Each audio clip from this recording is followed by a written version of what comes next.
que effectivement, dans cet outil de langage, qui est le métamodèle, c'est vraiment, je vais toujours un petit peu ce dessin, j'aime bien. On a les mots qui sont prononcés, qui est vraiment la structure de surface.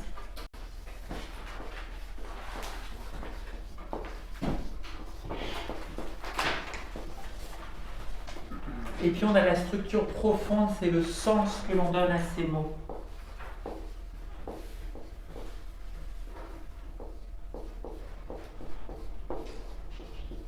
Ce qui se passe dans la réalité subjective de la personne. Alors, dans le métamodèle, donc je disais, on a la structure de surface, sont les mots prononcés, et la structure profonde, c'est le sens qu'on va donner à ces mots. Mais pas que le sens d'ailleurs dans la structure profonde, c'est aussi toutes les informations qui n'ont pas été dites, mais qui peuvent aussi être des éléments du territoire, qui peuvent être vraiment des éléments concrets. Donc dans le métamodèle, on a différentes utilisations, et c'est intéressant de mettre de la conscience sur, quand on pose la question, c'est quoi vraiment notre utilisation du métamodèle?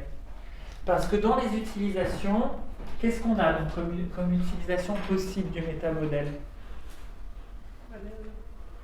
Le recadrage de changement de perception. Alors une utilisation de changement de perception, oui. Donc c'est remettre, reconsidérer, recadrer, j'utilise un langage de PNL, recadrer une croyance.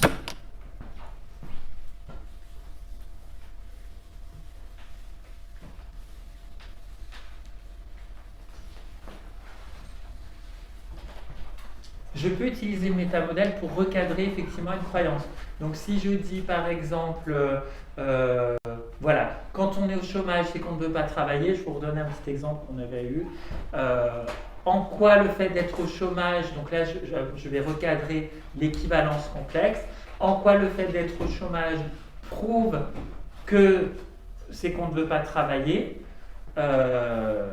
Là, mon intention quand j'utilise le métamodèle, c'est de recadrer la croyance de la personne. Qu'est-ce qui te fait dire, comment tu sais que la personne, elle ne veut pas travailler? Bon, bah parce qu'elle est au chômage. Voilà. Donc là, c'est pour recadrer une croyance. Mais ça, cette utilisation-là, quand vous allez modéliser, vous n'allez pas faire cette utilisation-là du métamodèle. Parce que si vous commencez à utiliser le métamodèle pour recadrer une croyance pendant que vous êtes en train de modéliser, c'est le meilleur moyen de vous mettre un petit peu dans la difficulté pendant la modélisation, parce que si pendant que vous êtes en train de modéliser un territoire, si pendant que je modélise un territoire, je le recadre en même temps, ben mon territoire, qu'est-ce qu'il fait? Il change. Donc du coup, je me perds dans ma modélisation. Vous voyez? Donc ce n'est pas cette utilisation qu'on va faire pendant nos entretiens de modélisation. Parce que l'utilisation du métamodèle pour aller recadrer une croyance, ça sera une fois qu'on est sûr d'avoir une modélisation et qu'on est passé sur un état désiré, qu'on veut vraiment obtenir un changement. Mais pour modéliser, on ne va pas l'utiliser dans ce sens-là.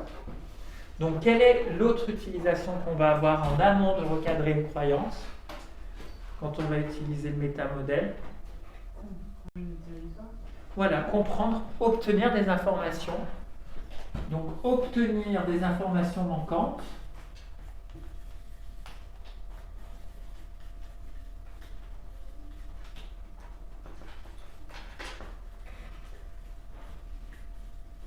Sur le territoire.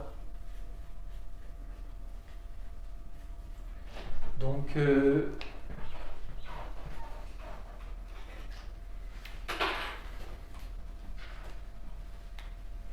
la personne vous dit, il est au chômage et qu'il ne veut pas travailler. Et que je ne pose pas la question pour recadrer la croyance. Et je vais dire, en quoi le fait qu'il soit au chômage, ça prouve qu'il ne veut pas travailler, et que la personne me répond. Et donc là, je ne l'ai pas questionné. Vous voyez, c'est l'intention dans laquelle je suis. Je n'ai pas questionné pour remettre cette croyance en cause. C'est juste que je veux vérifier le territoire. Qu'est-ce qui fait que la personne, elle dit ça? En quoi ça prouve qu'il est au chômage et qu'il ne veut pas travailler? Qu'est-ce qui te fait dire ça? En quoi ça prouve qu'il ne veut pas travailler? Parce qu'il a vraiment des opportunités, mais il le dit lui-même que pour l'instant, il n'a pas envie de bosser et qu'il a envie de se maintenir dans le chômage. Ah, ok. Donc, vous voyez, donc là, en fait, effectivement, je reprends un peu mon schéma que j'avais avant des faits au comportement. C'est plus de l'interprétation, c'est un fait assis au chômage, c'est qu'il ne veut pas travailler, c'est une vraie volonté chez lui. Voyez? Donc c'est un fait. C'est pas de la réalité subjective.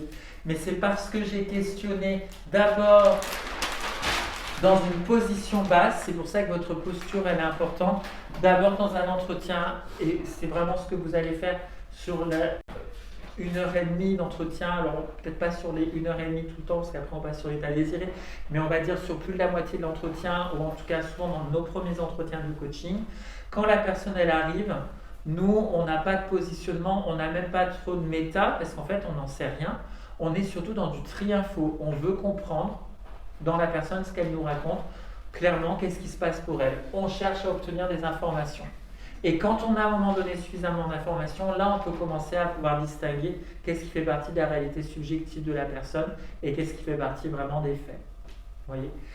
Donc je peux tout à fait poser des questions qui sont de l'ordre de la distorsion, comme de la lecture de pensée, des équivalences, des causes à effet, des présuppositions, mais en fait, obtenir des informations qui sont juste des informations manquantes. C'était verbalisé comme étant une distorsion, mais en fait, ce n'était pas une distorsion. C'est juste qu'il manquait des infos dans la structure profonde de la personne. Vous voyez ce que je veux dire ? C'est super fin en fait, parce que du coup, ça dépend de l'intention que tu mets derrière. C'est ça. C'est ça. Et c'est ça en fait qui est intéressant dans la PNL, parce que la PNL c'est vraiment l'art du discernement. C'est-à-dire quand je pose une question, et c'est le niveau de maître praticien, parce qu'au début quand on est en tech, en prat, on fait du métamodèle, puis alors déjà au début quand on fait en tech et en prat du métamodèle, on a les questions qui arrivent, mais on ne sait pas trop ce qu'on questionne. On dit tiens, normalement quand la personne elle parle comme ça, c'est ce type de question, mais je ne pourrais pas te dire si j'ai questionné vraiment une présupposition, une lecture pensée, ou la question m'est venue parce qu'à force de le travailler, ça commence à rentrer un peu dans les muscles et puis ça sort comme ça, mais on ne sait pas trop ce qu'on questionne. Mais à un niveau maître praticien, qui est au niveau de la maîtrise, de la compétence et de la modélisation, vous ne pouvez plus l'utiliser au hasard votre métamodèle. C'est qu'est-ce que c'est que je suis en train de chercher là en ce moment. Mon attention, c'est de chercher à bien comprendre la situation. Par exemple, dans l'état présent, j'ai mon critère clair, précis, contextualisé. Je veux vraiment comprendre ce qui se passe, qu'est-ce que la personne, elle vit, qu'est-ce qui se passe dans les faits, qu'est-ce qui se passe dans le territoire. Quelle est la différence entre les faits, est-ce qu'elle interprète de comment elle réagit. Et c'est vraiment dans cette position-là. Et après, peut-être plus tard, à un moment donné, je vais utiliser le métamodèle avec les mêmes questions, mais de manière plus confrontante. Mais de toute façon, ça va se voir dans la posture. Parce que dans la posture, vous dites, d'accord, donc il est au chômage, c'est qu'il ne veut pas travailler, mais en quoi le fait tu dis qu'il ne veut pas travailler, qu'il est au chômage, ça prouve qu'il ne veut pas travailler. Comment le sais-tu? Ou en quoi le fait qu'il soit au chômage prouve qu'il ne veuille pas travailler? Explique-moi. Ben oui, parce qu'il le dit lui-même. Ah, d'accord. Vous voyez, vous avez cette posture. Ou vous allez avoir la posture, mais parce que là, vous avez bien modélisé que la personne fait des équivalences et vous voulez les recadrer. Mais dis-moi, en quoi le fait d'être au fromage, d'être au chômage, en quoi le fait d'être au chômage prouve qu'on ne veut pas travailler?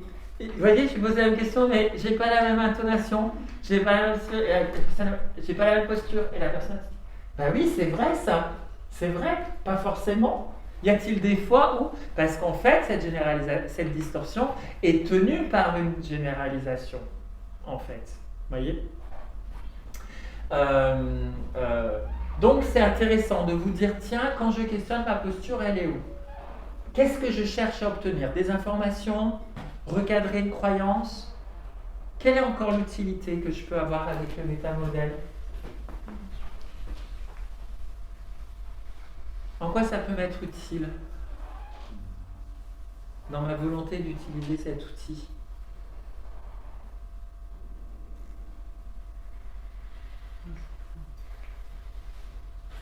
Pour obtenir des infos et les organiser. Ça permettra de remettre. Ouais, donc moi je dirais que c'est encore ici, l'organiser les infos. Alors une autre chose auquel on pense moins, c'est vraiment remettre la personne en contact avec son expérience subjective.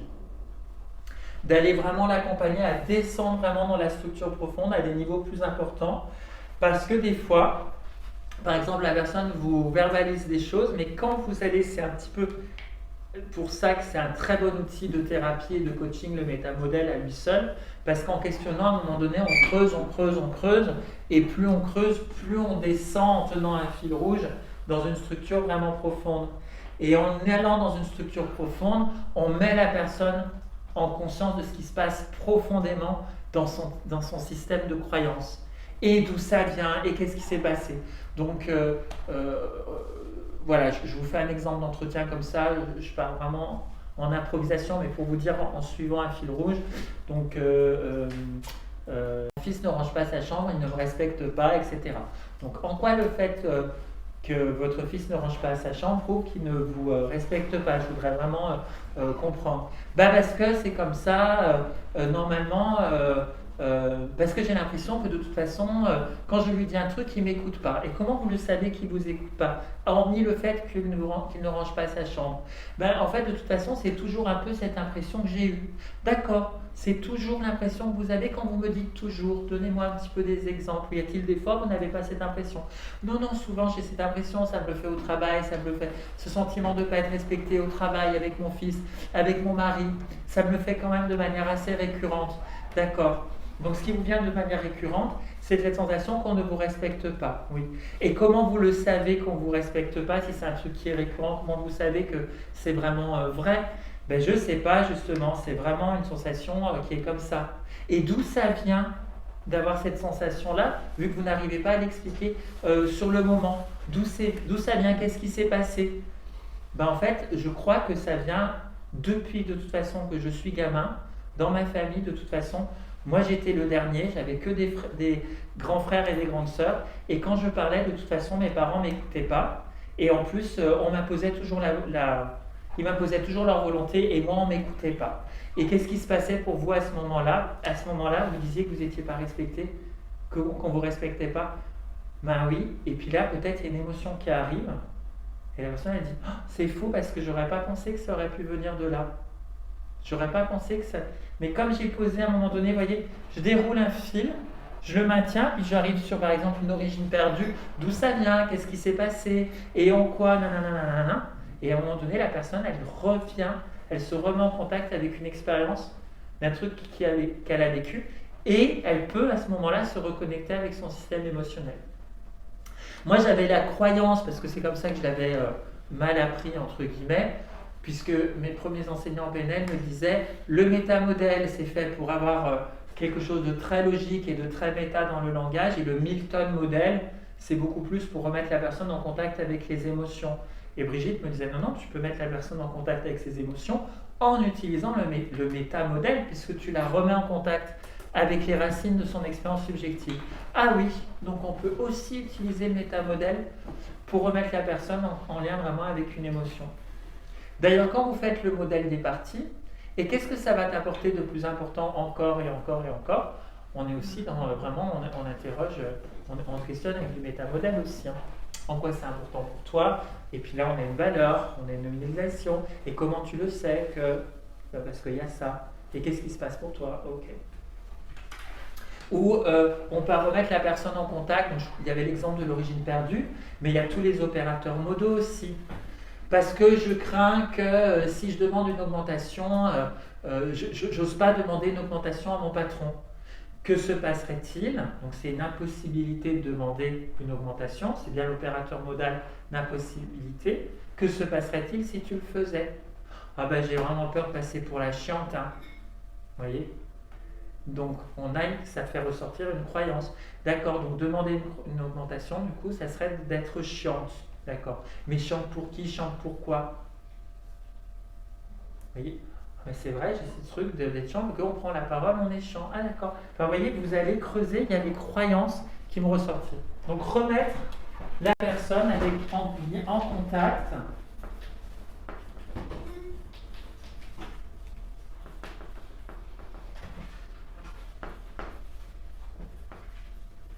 avec son expérience profonde.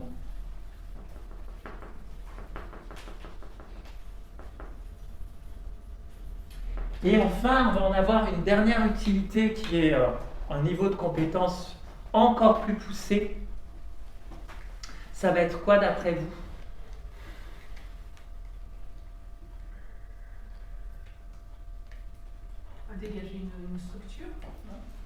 Alors dégager la structure, c'est ce que tu vas faire quand tu obtiens les informations manquantes. Pour moi, c'est plus ici. Mais d'ailleurs, en remettant la personne en contact avec son expérience, tu peux aussi obtenir des infos, hein, du coup. Puis après, du coup, avoir une structure, des faits au comportement, sur les niveaux logiques. Comment se construit son pattern? Ouais, donc là, on obtient les infos. Alors, non, vraiment, l'autre dimension, ça va être de pouvoir être dans, mais c'est encore plus méta, s'auto-modéliser. Parce que si je commence à me faire du méta-modèle entre moi et moi-même pendant l'entretien, c'est vachement bien ça. Pendant l'entretien? C'est-à-dire Tu te fais du méta-modèle en méta, tu fais sur ton client, mais tu te le fais sur toi aussi. Pourquoi? Parce que si tu as les mêmes présuppositions que ton client il a une présupposition, mais tu ne la relèves pas, parce qu'elle te paraît évidente, parce qu'elle fait partie de ton modèle du monde. Donc tu ne relèves même pas que c'est une présupposition, tu vois? C'est-à-dire, bah oui. Tu vois, peut-être faire des transferts, c'est ça? Ça va permettre de... Alors, c'est pas tant une notion de transfert, c'est une notion de résonance. On appelle ça une résonance. Un transfert, c'est plus, cette personne, elle me rappelle mon père, ou mon conjoint, ou ma sœur. Mais une résonance, c'est la personne dans ses violations du métamodèle, dans sa structure profonde. Il y a une structure qui est subjective de par son expérience personnelle, et moi, j'ai la même structure que cette personne. Alors ça peut être culturel, ça peut être de l'expérience de vie, ça peut être de mon éducation, de ce que les gens m'ont dit, ça peut être de ce que j'ai appris à la télé, des croyances collectives. Mais en tout cas, j'ai la même structure. Donc comme j'ai la même structure et que je ne suis pas assez méta, et bien du coup, je ne pense même pas interroger ce truc. C'est normal. Et c'est vraiment ça qui fait une croyance. Une croyance, la plupart du temps, on n'est pas conscient de nos croyances. On peut l'être un petit peu en disant, c'est quoi nos croyances? Je crois que... Mais nos croyances vraiment profondes et fondamentales, comme ce sont des croyances, ce sont des évidences pour nous. Donc on ne pense même pas à les remettre en question. Donc l'utilisation du métamodèle pour s'auto-modéliser et se dire, même pendant un entretien, par exemple de se dire, mais là je suis en train de complètement de faire une lecture de pensée sur mon client. Vous voyez ce que je veux dire? Je suis en train de faire une lecture de pensée, ou tel comportement, je suis en train, moi, dans ma modélisation, et ça va être votre piège numéro 1, dans lequel on peut vraiment tomber dedans, c'est que vous modélisez, mais en fait, vous êtes en première position, et vous êtes en train de valider vos propres hypothèses et vos propres équivalences. La personne, elle fait ça, donc ça veut dire qu'elle ressent ça ou qu'elle interprète les choses de cette manière. Et comme vous êtes dans des lectures de pensée, des présuppositions, vous n'allez pas forcément chercher à les vérifier avec votre client, mais c'est parce que ce sont vos propres présuppositions en réalité que vous cherchez à valider. Mais c'est un très grand piège. C'est un très grand piège. Donc ça demande un bon coach, ça demande une posture absolument méta. Et de se dire en plus, là où c'est le top, c'est dans la vie de tous les jours quand on y arrive, mais là où dans la vie de tous les jours, c'est pas toujours possible d'y arriver, c'est s'il n'y a plus de communication. Et là, vous comprenez le présupposé de la PNL, on ne peut pas ne pas communiquer. Pourquoi on ne peut pas ne pas communiquer? Parce que si vous n'avez pas l'information, rappelez-vous, qu'est-ce que génère les omissions? Des distorsions. Si je n'ai pas l'info en face de moi dans une relation, j'ai un comportement, mais je ne sais pas pourquoi. Qu'est-ce que je fais dans ma tête? Je fais une distorsion automatiquement. C'est pour ça que ce présupposé de la PNL, il est important. On ne peut pas ne pas communiquer, parce qu'on sait que si on ne communique pas, on va rester avec notre création mentale, de notre propre carte du monde, vous voyez.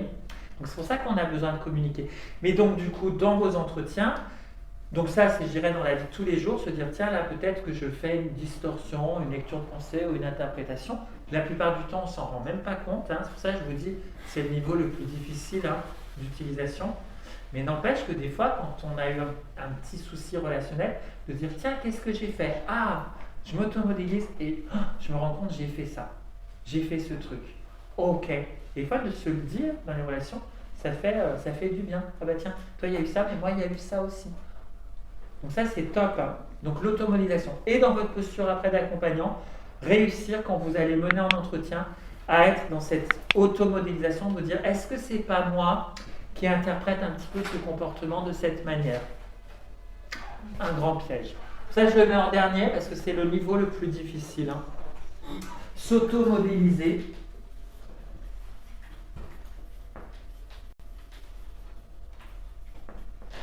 S'auto-modéliser en méta. D'ailleurs, c'est pour ça qu'on appelle ça le méta-modèle, vous voyez. C'est cette position de recul pour dire, tiens, dans le langage, qu'est-ce qu'on entend? Autre chose sur le métamodèle, alors là, c'est vraiment les utilisations, mais dans vos entretiens, là où on va pousser plus loin la logique du métamodèle qu'à un niveau technicien ou praticien, c'est que dans le technicien et le praticien, vous réagissez à la structure du langage. Par exemple, la personne va dire « Ah, mais il va être content quand je vais lui annoncer ça. » Il va être content, donc c'est une lecture de pensée, ou ça ne va pas lui plaire. C'est une lecture de pensée, ça ne va pas lui plaire, c'est une lecture de pensée. Comment tu le sais? Et vous prenez l'habitude, en tech et en pratique, de réagir à la structure du langage. Sur un maître praticien, vous allez utiliser le métamodèle encore un peu plus loin. C'est-à-dire de réagir en termes de métamodèle à la structure, non pas de langage, mais à la structure de pensée, en termes vraiment de modélisation. Je m'explique. Vous avez par exemple une personne qui vient vous voir et qui vous dit « J'ai une peur terrible de parler en public ».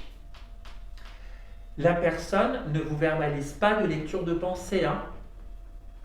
Et pourtant, si la personne a peur de parler en public, elle fait certainement des lectures de pensée. Parce que si j'ai peur de parler en public, c'est que j'ai peur de l'image que je vais renvoyer aux autres et de ce que les autres vont penser de moi. Mais ça, vous avez vu, quand je viens en entretien, le client, il ne vous le dit pas qu'il fait des lectures de pensée, il ne vous dit pas parce que qu'est-ce que les gens vont...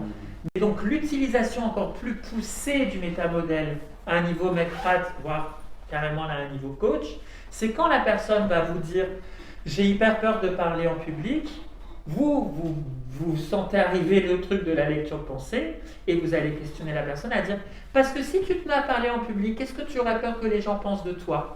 Vous interrogez, vous avez choisi consciemment d'interroger sa lecture de pensée. Avant que la personne te l'ait verbalisé, sa lecture de pensée. Parce que tu sais qu'en termes de cause à effet, si la personne elle a peur de parler en public, c'est forcément qu'elle fait des lectures de pensée. C'est logique. Mais là aussi, il faut faire attention parce qu'on peut aussi commencer à interpréter. Parce que là, pour toi, tu dis que c'est logique, mais dans une autre situation où pour moi ça va être logique, pour d'autres gens ça va pas du tout être logique et du coup je vais influencer la personne.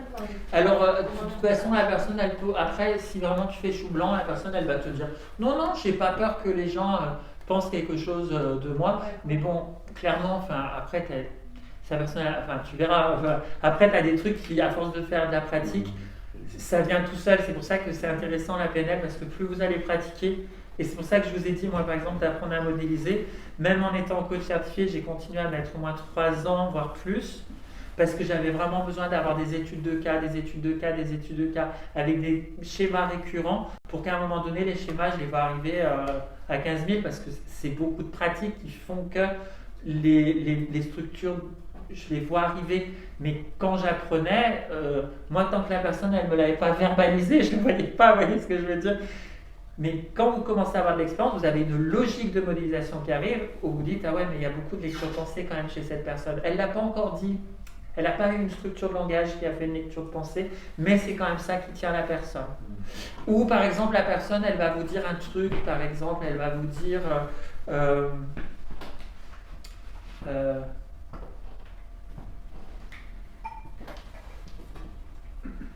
quand on est en couple, c'est pas terrible quand même de se mettre à son compte.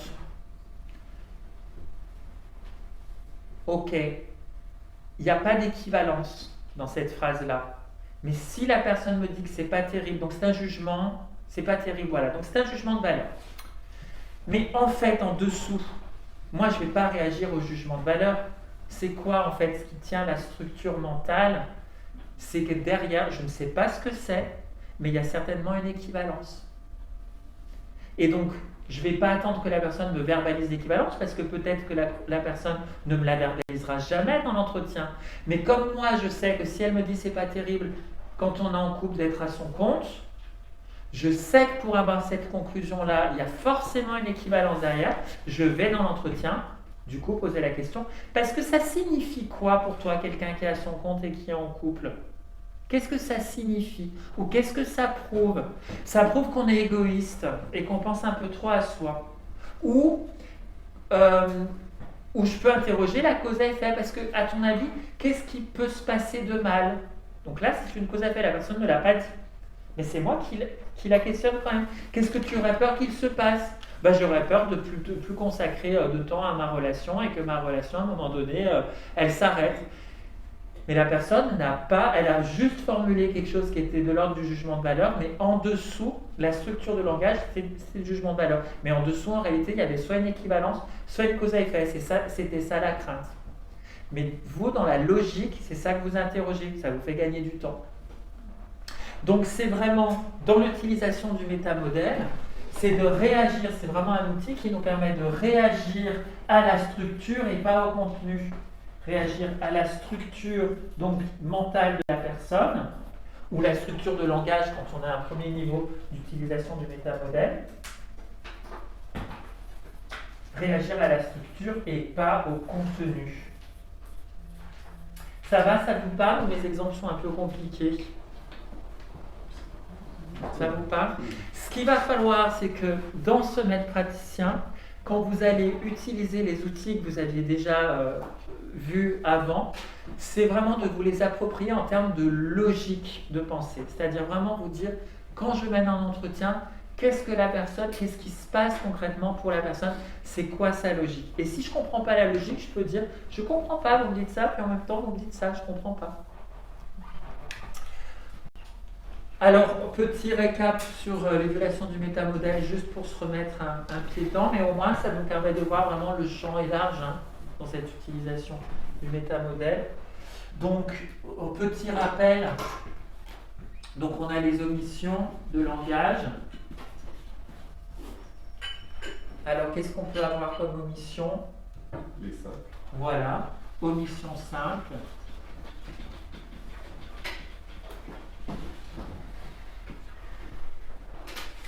Ah bah oui, de quoi tu parles, qu'est-ce qui se passe ici, quoi. Alors l'omission simple, voilà, bon là je vous en ai fait une énorme omission simple, mais c'est vraiment effectivement, on n'a pas d'informations sur le contexte, on veut vraiment avoir de l'information. Donc les gens qui font des omissions simples, quand ils viennent en entretien, généralement, ils sont très globales, métaprogramme global, vous avez beaucoup d'omissions. On a peu d'éléments de contexte, on ne sait pas trop de quoi la personne parle.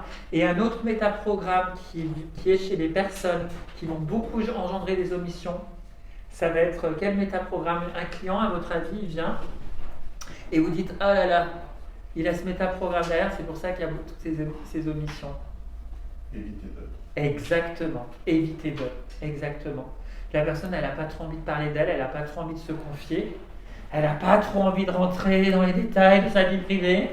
Et puis vous êtes avec le métamodèle, alors raconte-moi la dernière fois que oui, c'était, voilà, ça m'arrive de, voilà, puis c'est très global. Des fois, je peux être agacée, mais je ne sais pas quand, je ne sais pas avec qui, je ne sais pas à quelles occasions. La personne, elle est très non spécifique quand elle parle. En fait, elle n'a pas très envie. Alors, c'est pas, donc vous vous synchronisez pas à ça, parce que dans votre posture d'accompagnant, votre rôle est justement d'utiliser le métamodèle pour aller extraire la réalité profonde. Chose qu'on ne peut pas faire dans la vie de tous les jours, parce que si vous utilisez le métamodèle dans vos relations privées, les gens en auront vite marre, ils vont vous trouver hyper intrusif, ils vont dire tu me saoules avec tes questions, j'ai pas envie de te les dire. Par contre, quand vous êtes en entretien de coaching, c'est votre job. Donc vous y allez quoi. Comment tu l'amènes pour justement, quand tu as une personne qui est en évité d'eux, qui est plutôt globale, mais qui veut quand même se faire accompagner, pour éviter de brusquer ce moment-là, comment tu lui amènes la chose ? Je me synchronise à la relation, mais je ne me synchronise pas au pattern de la personne. C'est-à-dire la relation, je vais avoir le même non-verbal, je vais faire attention au volume de ma voix, je vais tenter d'être rassurant, de lui sourire, etc. Ok. Par contre, moi, je vais modéliser à me dire, tiens, il y a des invités d'hommes et moi, il faut que je fasse gaffe de ne pas me synchroniser dessus. Donc, mine de rien, moi, je continue. Ok. Tu vois? Ok. Et puis la personne, elle va, c'est ça qui fait la différence entre accompagner l'entretien et conduire l'entretien. Ok. Si la personne de toute façon elle vient te voir, tu vas vraiment conduire. Donc, toi, tu vas y aller. Mais il se passe beaucoup de choses parce que je vous assure, en termes, comme la communication est une boucle de rétroaction, il y a le phénomène de rétroaction. Tout ce que mon client vit, et je vous le dis parce que vous allez accompagner des gens à l'extérieur, hein, ce que votre client vit, vous allez le ressentir, mais des fois, si vous n'avez pas assez de méta, que vous ne modélisez pas ce qui se passe pendant l'entretien, vous vous faites avoir. Donc vous sentez la personne, elle est en évité d'homme, puis vous êtes mal à l'aise, vous ne savez pas pourquoi vous êtes mal à l'aise dans la relation. Et du coup, vous sentez qu'elle ne veut pas trop y aller, puis pour ne pas la mettre mal à l'aise, du coup, vous dites bon, alors, et puis vous restez en non spécifique. Mais parce que vous n'avez pas modélisé qu'il y avait un évité d'eux. Donc là, c'est important de se dire, il y a un évité d'eux, moi il faut vraiment que je sorte des omissions simples et il faut que j'y aille. Et puis si vraiment la personne elle y va pas, vous métacommuniquez, c'est-à-dire vous allez dire, ok, là je vois que je vous pose des questions, puis c'est peut-être un peu intrusif pour vous, parce que je vois que vous n'y allez pas. On y va ou on n'y va pas? On y va? Tu peux, et ça s'appelle métacommuniquer. On parle plus du sujet, on parle de notre relation. Qu'est-ce qui est en train de se passer dans notre relation? Et dans un coaching, ça fait énormément de bien de pouvoir le faire. Quand il y a des petits points de blocage comme ça, ça ouvre. Ça ouvre. Okay. Donc les omissions simples, on ne sait pas trop le contexte, vous voyez. Donc souvent, vous dans un entretien, votre objectif c'est de sortir des omissions déjà. Vous avez besoin d'avoir des infos sur le territoire. Donc toutes les infos que vous ne connaissez pas, votre orientation du métamodèle sera dans un but de sortir des omissions. Même si des fois vous posez des questions qui sont des catégories, qui sont des éléments de distorsion, lecture de pensée, présupposition. Hein, peut-être que c'est de l'omission, c'est juste une info que vous ne savez pas. Je dois partir 1 heure plus tôt du travail le lundi. C'est une présupposition. Et c'est d'ailleurs un opérateur modal également de nécessité. Ah bon, pourquoi? Mais qu'est-ce qui se passerait si tu partais pas 1 heure plus tôt? Parce qu'en rentrant, il y a des bouchons sur la route. Ah ok, donc c'était une omission, je ne savais pas que dans le contexte, qu'il y avait des bouchons à l'heure où la personne finissait le travail. Donc ça semblait être une distorsion, mais en réalité, c'était une omission. Parce que moi, j'avais besoin de comprendre, d'avoir des infos sur le territoire. Ça va, vous me suivez bien? Jusqu'à on parle pas qu'elle dise qu'elle va partir 1 heure plus tôt, c'est une distorsion. Le langage, je dois partir 1 heure plus tôt. Ah, ça peut dire je dois. Voilà, déjà c'est l'opérateur modal de nécessité, c'est une généralisation. Et en plus, c'est une présupposition que c'est quelque chose elle présuppose qu'elle doit partir plus tôt. Enfin, une présupposition, c'est une information implicite pour pouvoir suivre la conversation. Je suis obligé d'acheter le truc, tu vois. Je dois partir plus tôt, ça présuppose qu'elle est obligée de le faire, hein, tu vois. Bon, je peux interroger l'opérateur modal de nécessité, mais je peux interroger la présupposition. Bon, je peux lui prendre de 2 manières. Mais en tout cas, j'ai besoin de savoir pourquoi, tu vois. Et ça, voilà. Et quand je vais dire, mais qu'est-ce qui se passerait, comment se fait-il que vous devez partir plus tôt, comment? Ok, c'est parce qu'en fait, il y a les bouchons. Ah, d'accord, mais moi je ne le savais pas. Surtout quand on fait du coaching, on n'est pas au courant ni de la vie de la personne, ni de l'histoire, je ne sais pas, dans une entreprise ou un truc, on ne sait pas ce qui se passe, quoi. Donc, ces omissions simples, ce que je veux vous amener, c'est pas juste de dire c'est une omission simple qui s'entend dans le langage, c'est que je peux utiliser d'autres violations du métamodèle, mais pour finalement obtenir de l'information sur ce que moi je n'avais pas, qui était de l'omission simple. Ça va? Ouais. Ensuite, on a donc, qu'est-ce qu'on a d'autre dans les omissions?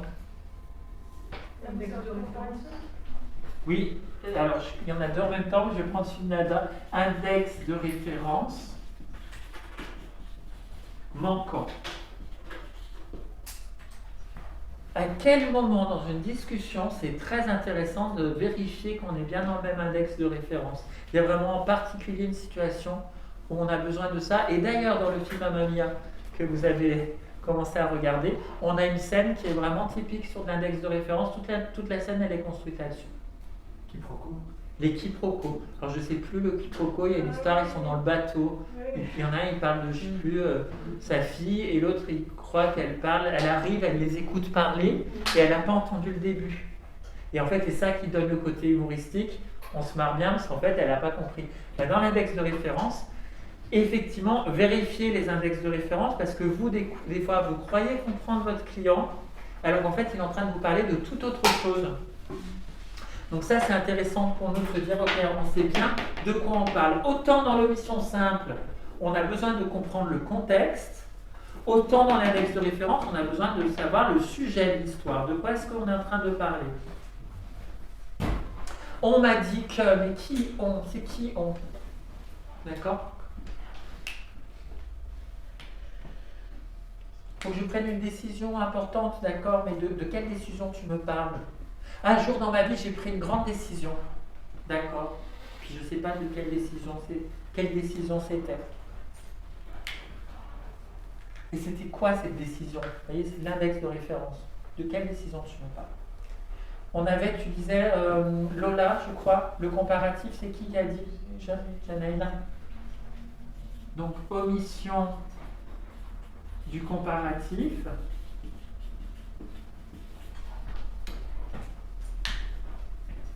Souvent, dans les thématiques comme ça, de personnel, où il y a des omissions du comparatif, vous allez souvent avoir des thématiques qui sont en lien avec l'estime de soi.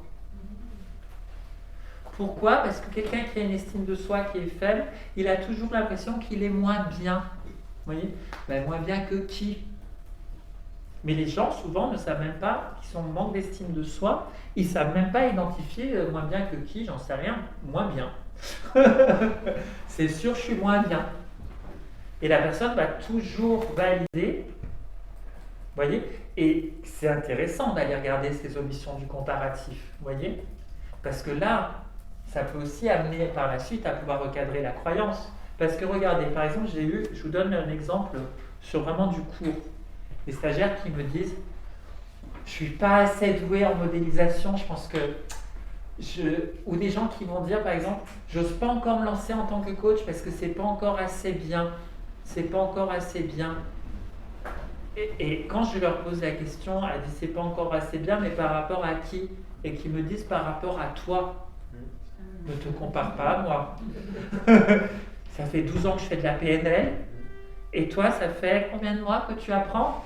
4 mois, 5 mois, c'est sûr que là, tu vas que te mismatcher. Hein. Mais si tu te compares à d'autres peut-être qui ont appris en peu de temps, ça change quoi? Ah oui, donc en mettant du comparatif par rapport à d'autres personnes qui apprennent la PNL depuis 4-5 mois comme moi, ça va beaucoup mieux. Ok, et si tu te compares peut-être à d'autres personnes qui sont peut-être coachs, qui n'ont pas forcément les outils de la PNL et qui n'ont pas ces méthodes-là, est-ce que du coup, comment c'est? Bah si, en fait, ça va. C'est toujours pas mal de savoir avoir, même si j'ai une petite utilisation du métamodèle, c'est pas mal. Ok, donc le comparatif, vous voyez, il était vachement important.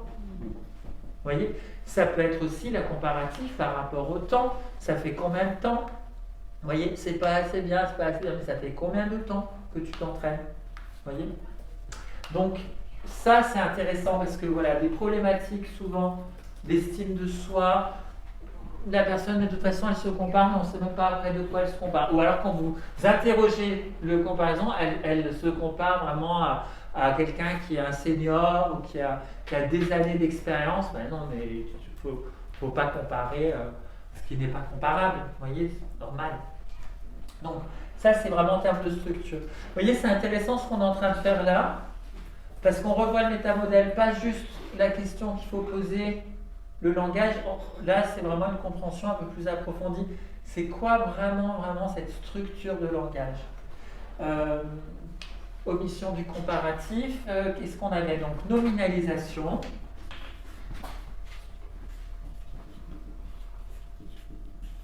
Et verbe non spécifique, je vais mettre les deux en même temps.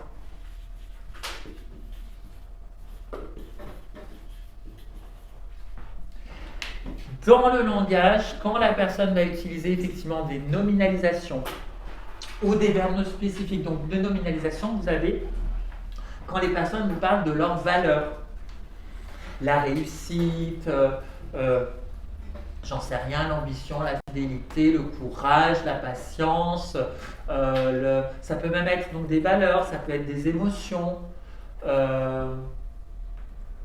Mais en fait, c'est très subjectif. Donc, qui dit que c'est subjectif dans cette structure de surface me demande d'avoir de l'information dans une structure profonde de comment la personne elle prouve son expérience subjective. Derrière des nominalisations et derrière du verbe non spécifique, je vous pousse la réflexion. On aura quoi d'autre qui va, quand on va questionner des nominalisations, des verbes non spécifiques, les réponses qui vont sortir, ça sera quoi en termes de métamodèle? Quelles sont les structures qui vont automatiquement sortir? Si je dis, par exemple, donc posez-moi une question, je vous dis, c'est important pour moi, voilà, le respect c'est important pour moi. Posez-moi une question. Donc là c'est le respect, c'est une nominalisation. C'est quoi pour toi le respect? Perdu. Si tu me dis c'est quoi pour toi le respect, je vais te répondre par une autre nominalisation. Ben, c'est de la bienveillance. Quand il y a du respect, il y a de la bienveillance, il y a de la tolérance. Donc c'est pas, vous voyez, Grinder et Bandler, et c'est pour ça qu'ils ont eu du génie, ils ont modélisé à se dire justement en termes de questionnement, c'est quoi qui marche bien pour obtenir une nominalisation. Amel, tu avais? En quoi le respect, la bienveillance? Non, en quoi ça sera autre chose. On est dans de la distorsion. Nominalisation, on est dans du non spécifique, on est donc dans des omissions et on veut trouver. Je ne veux pas vous dire. À quoi tu vois, comment tu vois, à quoi tu vois qu'on est. Comment tu sais? Voilà, comment tu sais? Il nous faut du VACOG. Hein. Comment tu le sais qu'il y a du respect? Le respect, c'est important pour moi. Et comment tu le vois? Comment tu l'entends? Qu'est-ce que tu fais? Comment tu le sais qu'il y a du respect? Là, je peux. Alors, si vous pouvez avoir quelqu'un qui a un peu en discuter, qui peut vous dire bah, parce qu'il y a de la bienveillance. D'accord, mais cette bienveillance, comment tu la sais? Il faut qu'on sorte de la subjectivité. On veut du concret, on veut du VACOG. Eh bien, quand il y a du respect, la personne, mon employé, il arrive à l'heure. Ok, donc arriver à l'heure, c'est qu'il y a du respect. Donc, quand je vous dis ça, comment tu sais qu'il y a du respect? J'avais donc du très subjectif, hein, ou dans des verbes non spécifiques. Hein, c'est mieux pour apprendre. Quand j'aurai appris, ça sera bien. Comment tu vas faire pour apprendre? Vous voyez? C'est pareil. Comment tu vas faire? Je vais avoir du VACOG. Je reprends ma nominalisation. Le respect, c'est quand on arrive à l'heure. Qu'est-ce que je viens de faire dans mon métamodèle? Le respect, c'est quand on arrive à l'heure. Une équivalence. Vous aurez toujours, quand vous allez interroger de nominalisation, vous allez avoir des équivalences qui vont ressortir. Donc ça veut dire que dans le modèle du monde de la personne, elle croit, et c'est une croyance, que pour satisfaire sa valeur, et bien dans sa structure profonde, c'est de cette manière qu'on satisfait les valeurs. C'est comme ça que ça se passe dans son modèle du monde à cette personne. Vous voyez? Quand vous avez fait en technicien votre travail sur les critères et les valeurs, vous avez posé vos valeurs, vos critères, et puis vous avez cherché des équivalences spécifiques, hein, comportementales, environnementales. Concrètement, comment tu sauras que ta valeur est satisfaite? Et puis vous aviez différentes équivalences qui venaient prouver vos valeurs et vos critères. Et d'ailleurs, je crois que c'est un travail que vous faites avec Catherine, enfin un petit panel avec Créatif, je ne sais pas avec qui c'était. Mais on vous dit attention, ne remets pas d'autres nominalisations derrière, parce que si tu remets des nominalisations de langage, quand tu vas vouloir faire ta hiérarchie de critères et valeurs, tu vas être bien emmerdé, parce que tu vas te dire bah, c'est quoi le respect pour toi? C'est de la bienveillance. Ah ben oui, mais dans mes hiérarchies de valeurs, j'avais déjà mis la bienveillance. Alors quand je vais vouloir comparer, tu préfères une situation où il n'y a pas de bienveillance et une situation où il y a de la bienveillance? Merde, comment je fais pour comparer ça? Dans les deux cas, j'ai mis la bienveillance. Ça ne marche plus. Alors si vous êtes vraiment dans du mesurable, le respect, c'est quand on arrive à l'heure, et la bienveillance, c'est quand on prend des nouvelles des personnes qui nous sont chères. Je dis n'importe quoi. C'est pas du tout les mêmes comportements. Donc tu préfères quoi? Que la personne elle vienne à l'heure, mais prenne pas de tes nouvelles ou qu'elle prenne de tes nouvelles et qu'elle arrive en retard? Non, qu'elle prenne de mes nouvelles. Je préfère la bienveillance. C'est plus clair pour moi parce que c'est très spécifique. Vous voyez ce que je veux dire? Donc c'est pour ça que les nominalisations, on est vraiment dans du VACOG. C'est ça qu'on cherche à obtenir. Et du coup, ce sont encore une fois des croyances parce que vos équivalences sur vos valeurs que vous avez mis à jour en technicien, ben, c'est vos équivalences. Elles sont vraies pour vous, elles ne sont pas vraies pour tout le monde. Un bon repas, qu'est-ce que c'est? Ben, pour l'un, ça va être un repas avec des produits bio et puis une assiette équilibrée avec un taux de protéines, de glucides et de gras. Et puis pour quelqu'un d'autre, un bon repas, c'est quand c'est gras et sucré. Enfin, vous voyez, c'est quand il y a beaucoup de sauce, par exemple. Puis l'autre va dire, ah non, ça c'est pas un bon repas, hein. Ça c'est de la malbouffe. Hein. Ah non, mais moi un bon repas, c'est quand je me fais plaisir, quand c'est gras. Vous voyez, on n'a pas les mêmes équivalences. Donc quand une personne, dans un entretien, vous entendez la personne parler, commencer à parler à un niveau logique de valeur, etc., vous allez vérifier qu'est-ce que c'est que la personne elle y met derrière. C'est quoi les équivalences? Et les équivalences que la personne met derrière, ça sera des croyances. Ça va, vous me suivez bien?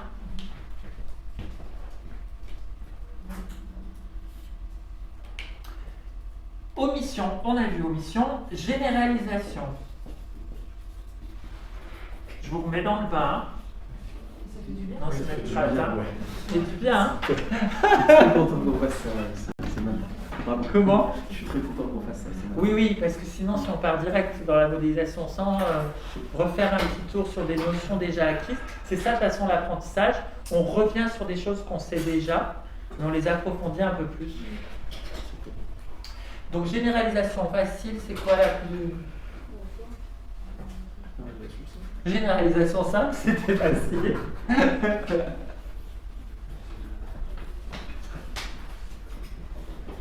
Donc voilà, celle-ci, comme son nom l'indique, elle est simple. C'est une généralisation qui se voit arriver très facilement parce que la personne vraiment, elle fait une pure généralisation. C'est vraiment dans sa phrase, les gens, le monde, toujours, souvent, tout le temps, jamais, personne. C'est une généralisation simple, voilà. Donc la personne étant... Ce qui est intéressant, c'est en quoi c'est important pour un être humain de faire des généralisations. Parce qu'il y a quand même une fonction positive à ça, ça n'existe pas pour rien. C'est rassurant. C'est rassurant et en quoi c'est utile? Ça permet de créer du lien, non? Ça ne sera pas de la fonction positive de créer du lien, une généralisation. Ça permet d'apprendre. Exactement, pour l'apprentissage. Si je ne fais pas de généralisation, je ne peux pas retenir mes apprentissages. Et d'ailleurs en PNL, quand on fait un pont sur le futur, qu'est-ce qu'on fait? On fait dans nos protocoles, on fait de la généralisation volontaire à ce moment-là. On généralise ce que la personne elle a réussi à faire dans le contexte qu'elle a amené dans son protocole et on le fait sur un pont sur le futur dans un tout autre contexte. On crée volontairement une généralisation pour que cette généralisation elle puisse s'installer et que la personne réussisse à avoir vraiment acquis son apprentissage. Maintenant, effectivement, dans ces généralisations, il y a des modèles, des fois, qu'on va être limité dans nos modèles, parce qu'on aura trop généralisé d'une expérience ou d'un truc, ça y est, c'est toute ma vision qui change. Donc, elles sont simples, elles sont assez faciles à pouvoir relever, et en même temps, toujours pareil, il y a des fois, vous allez avoir des généralisations qui marcheront très très bien. Et des fois, le problème, c'est que la personne ne veut pas généraliser, alors qu'il pourrait y en avoir une. Je vous ai raconté, je ne sais plus si c'était à vous, à mes coachs que je racontais, ou peut-être à mes autres maîtres prates, je ne sais plus, que quand j'étais célibataire, j'allais sur des réseaux de rencontres. C'est à vous que j'ai raconté ça? Non? Je vous raconte. C'est rigolo. J'étais célibataire, puis j'allais, il y avait un truc équivalent pour les gays, c'est Grindr. Mais c'est pas Richard Bandler et John Grinder, c'est pas de la PNL, c'est un réseau de rencontres genre Tinder, vous voyez, bon, pour faire des rencontres, j'étais célibataire. Et j'étais très déçue Parce que moi, je voulais rencontrer quelqu'un pour avoir une rencontre affective, mais je rencontrais que des aventures, des personnes qui cherchaient du cul. Voilà, vous parlez. Et en fait, j'utilisais la PNL à mauvais escient parce que je me modélisais et je me disais non, Jordi, tu généralises. Ils veulent pas tous du cul. Tu vas trouver quelqu'un qui veut une relation sérieuse. Et je continue à me maintenir et à être déçu parce que quand je rencontrais les personnes, elles n'étaient pas très intéressées par moi. Elles étaient intéressées par l'aventure, mais pas ma personne. Quoi. Et j'étais déçu. Et donc, je me fais accompagner. Et je dis, dans mon accompagnement, oui, mais il ne faut pas généraliser. Pourquoi? Parce qu'ils me disaient, mais pourquoi tu continues à aller là-dessus? Parce que je dis oui, à chaque fois ils veulent du sexe et tout, mais ils ne s'intéressent pas vraiment à moi. Mais pourquoi tu vas là dans ce réseau social? Parce que il ne faut pas généraliser. Mais des fois, il y a des généralisations qui marchent. Hein. Et donc, je me rappellerai toujours, c'était Brigitte qui m'avait coaché là-dessus. Elle m'avait dit, genre, tu veux un saumon et puis tu vas chercher là où il y a de la truite. Donc, si tu veux du saumon, ne va pas pêcher là où il y a des truites. Va pêcher là où il y a des saumons. Et je disais, mais c'est généralisant de dire, mais non, mais c'est une application, c'est fait pour ça. En plus, rien que l'application, c'est un masque, vous voyez, très... tu viens pas au soirée, bon. Mais c'était intéressant. Et je ne voulais pas faire de généralisation parce que justement, j'utilisais la PNL à mauvais escient. Parce que je disais, non, moi je suis PNListe, je ne veux pas mettre les gens dans des cas, je ne veux pas faire des généralisations. Et donc, je continuais. Parce que je croyais que c'était moi qui faisais une généralisation. Et ben non, ma généralisation, elle marchait bien. J'avais raison d'en faire une. Non, j'aurais dû en faire une. Donc des fois, quand vous explorez le territoire et que la personne fait une généralisation, vérifiez que ce ne soit pas des généralisations qui fonctionnent. Parce que si vous vérifiez et que la personne vous dit non, non, mais vraiment, je t'assure, tout le temps, hein, ou clairement, 8 fois sur 10, hein, du coup, ça ne sera pas trop de la subjectivité. Vous voyez? Ça va, ça vous parle? Mais quand ça devient de la généralisation mentale, vous allez le repérer dans un entretien quand la personne a peu d'arguments, peu d'exemples, et que les rares exemples qu'elle vous amène, émotionnellement, elle les a énormément généralisés. Ça, c'est subjectif. Parce que finalement, sur quoi ça repose? Très très peu d'exemples. Vous voyez? Généralisation simple. Et ensuite, qu'est-ce qu'on a d'autre comme généralisation? Les jugements de valeur. Oui, tout à fait.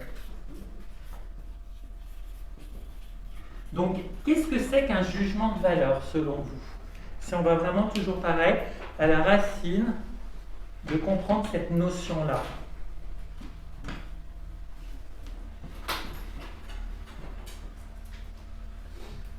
C'est quelqu'un qui pense détenir la vérité, du coup, qui va juger celle des autres. Une première position. Oui, donc déjà, il y a cette notion de jugement hein, par rapport à une vérité. C'est souvent, ça tend vers le bien ou le mal. Voilà, ça tend vers le bien, le mal. C'est vraiment cette notion, voilà, je juge ça c'est bien, ça c'est mal. Alors, les jugements de valeur qui s'entendent le plus facilement, c'est que c'est moins bien ou c'est moins mal. Mais quand on parle de jugement de valeur, c'est aussi quand, par exemple, et là vous allez être surpris, si je pose, quand on fait le travail sur les critères et les valeurs, et que dans ce travail de critères et valeurs, vous avez des équivalences. Ben, ces équivalences sont des jugements de valeur. Vous voyez? Puisque vous jugez que pour que cette valeur soit respectée, il faut qu'il y ait telle équivalence. C'est une première position, qui est la vôtre, et donc celle du jugement de valeur. Et donc ça s'entend beaucoup moins dans une discussion que quelqu'un, par exemple, qui va vous dire « mon mari est un imbécile ». Ah ben là, vous entendez bien le jugement de valeur, voyez. Mais quelqu'un qui vous dit « c'est pas très respectueux d'arriver en retard comme ça », on entend moins le jugement de valeur, parce qu'on n'a pas dit à la personne qu'elle était débile, qu'elle était... Mais il y a du jugement de valeur qui est en lien avec une équivalence. Et cette équivalence, par rapport à une valeur et par rapport à une équivalence, il y a un jugement de dire soit ça se fait, soit ça se fait pas, ou dans cette valeur-là, pour qu'elle soit satisfaite, il faut qu'il y ait ça. Je juge que c'est ça la condition pour que cette valeur, elle soit satisfaite. Donc c'est du jugement de valeur aussi. Et ça s'entend moins Parce que nous, ce qu'on repère, c'est l'équivalence, mais on repère peut-être moins la première position. Mais des fois, vous pouvez dire, ah, il y a de la première position derrière. Hein. En fait, c'est quand même beaucoup des jugements de valeur qu'elle a, cette personne. Elle a toutes ces petites règles dans la tête. Donc les gens qui sont, par exemple, dans des valeurs fortes d'intégrité, je ne vous dis pas les jugements de valeur qui sont derrière. Hein. Parce que les gens qui ont une valeur forte d'intégrité, l'intégrité c'est quoi? C'est de pouvoir respecter notre système de valeurs, s'imposer une discipline pour être le plus dans le respect de notre système de valeurs. Et c'est chouette, hein? Mais en même temps, ça sous-entend que derrière, pour être intègre, j'ai une forte première position et je peux parfois, dans une valeur d'intégrité, manquer de deuxième position avec les autres. Parce que peut-être que pour eux, ils n'auront pas le même modèle du monde que moi. Et donc, du coup, je vais dire même, c'est pas intègre de réagir comme ça. Parce que quand on est, je sais pas, bienveillant, ou quand on est ceci, quand on est courageux, ou quand on est rigoureux, on fait ça. Ah, derrière, c'est du jugement de valeur. Vous voyez? Et pourtant, on n'a pas dit, et la personne elle va dire, ah non, non, mais moi je suis poli, hein, je suis quelqu'un de très droit, je suis poli, j'ai pas dit, ah non, non, mais moi je ne dis pas que les gens se pas bien, je ne dis pas ça, non, non. Non, mais si, c'est ce que tu penses. Tu le dis pas, mais dans ta structure profonde, c'est du jugement de valeur. Parce que quand même, ça te pose problème. Et de toute façon, ça déclenche derrière de l'agacement ou de la colère. Vous voyez? Donc c'est intéressant. Donc les jugements de valeur, voilà, c'est pas bienveillant, c'est pas ceci, c'est pas c'est cela. Moi je trouve que ça pourrait être un peu plus, il pourrait y avoir un peu plus de rigueur quand même. Vous voyez, c'est du jugement de valeur aussi. On est vraiment sur des notions. Donc comment on fait pour les désamorcer? Vous n'allez pas mettre à la personne directement confronter son jugement de valeur, vous allez prendre la valeur, vous allez questionner la nominalisation qui est derrière, vous allez faire ressortir les équivalences. Et une fois qu'il y a ces équivalences, si ensuite vous voulez sortir de la modélisation et les retravailler, vous allez les recadrer. En quoi, nanana, nanana, en quoi. Mais ça ne sera pas tout de suite. Au début, vous modélisez, vous dites, ok, la personne, elle a des jugements de valeur et c'est tenu par telles équivalences derrière. Et ces équivalences-là, pourquoi c'est dans la catégorie généralisation? Parce que ces équivalences-là ont été généralisées à cette valeur. À la valeur de discipline, ou de courage, ou de respect, ou de bienveillance, ou de tolérance, ou de morale, d'intégrité, de ce que vous voulez. Cette valeur-là, l'équivalence aurait été généralisée. Donc, il y a du jugement de valeur, c'est une généralisation. Vous comprenez le principe de généralisation dans le jugement de valeur?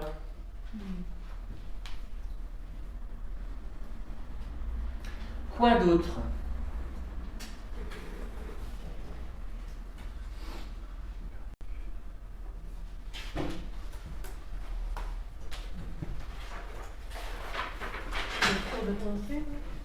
Alors ça sera dans les distorsions, dans les généralisations. Qui dit ça? Oui, c'est ça. C'est bien, souvent il y a la question, mais il n'y a pas le... Quand on dit qui dit ça, d'où ça vient? Origine perdue.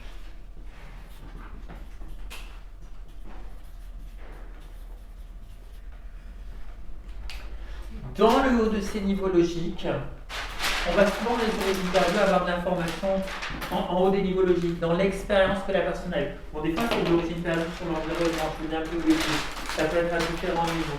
Mais dans l'origine perdue, il s'est passé quelque chose qui fait que la personne a pris une décision ou a tiré une conclusion de quelque chose, et depuis, elle agit toujours de la même manière, mais on ne sait pas pourquoi. Mais même elle, des fois, elle ne sait pas pourquoi. C'est la règle, c'est comme ça, c'est une règle. Et on ne sait pas pourquoi on continue à agir de cette manière-là. Et des fois encore, vous allez questionner des origines perdues.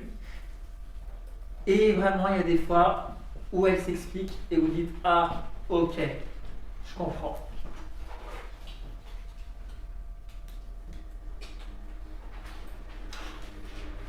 Vous avez par exemple une entreprise où la personne elle dit « Mais moi de toute façon, les gens n'ont rien à faire de mon travail, ils ne me respectent pas parce que ils passent tous faire leur photocopie dans mon bureau, quoi. » Et toute la journée, je vois des gens défiler dans mon bureau faire des photocopies. C'est insupportable, d'accord? Puis vous questionnez.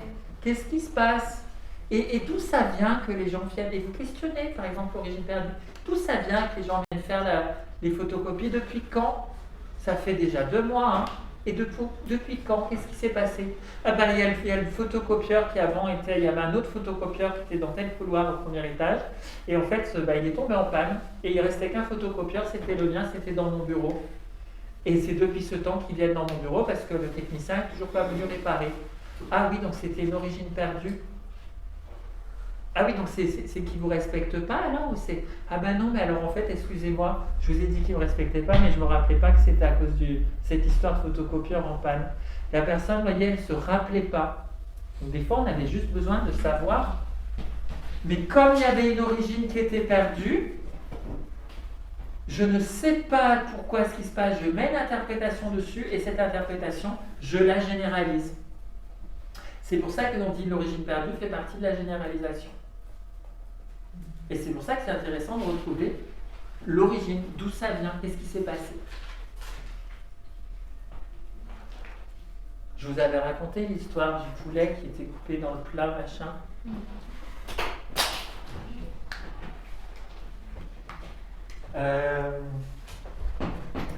Origine perdue, et il nous en manque un. Voilà, les opérateurs modaux.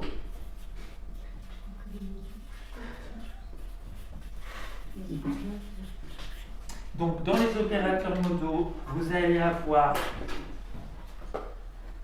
donc, la nécessité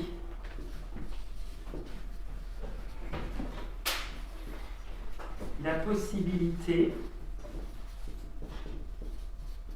et on va en rajouter quelques-uns au niveau maître prat. Parce qu'en tête, les prat, on n'est que sur ceci. On va en rajouter 2. On va en rajouter la nécessité, possibilité, volonté et désir.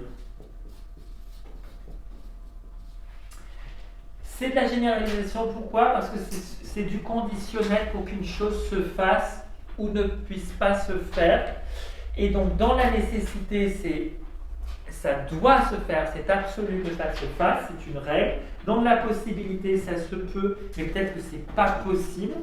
Dans la volonté, c'est je veux, et dans le désir, c'est ce qu'on a envie ou pas. Eh bien, selon les gens, dans leur réalité subjective, c'est intéressant d'aller modéliser ça, parce que ce qui va déclencher la motivation, eh bien, sachez que d'une personne à l'autre, ça ne sera pas du tout les mêmes opérateurs modaux. Je vais vous faire l'expérience à tous, et vous allez me dire chez vous, qu'est-ce qui déclenche la motivation? Regardez, fermez les yeux et mettez-vous en contact avec ce qui se passe. Si je vous dis les phrases suivantes. Pour être un bon maître praticien PNL, vous devez maîtriser le métamodèle. Pour être un bon maître praticien PNL, vous pouvez maîtriser le métamodèle. Pour être un bon maître praticien PNL, vous voulez maîtriser le métamodèle. Pour être un bon maître praticien PNL, vous avez envie de maîtriser le métamodèle. Voilà. Qu'est-ce qui déclenche la motivation pour toi? J'hésite, mais au premier abord, c'était je dois.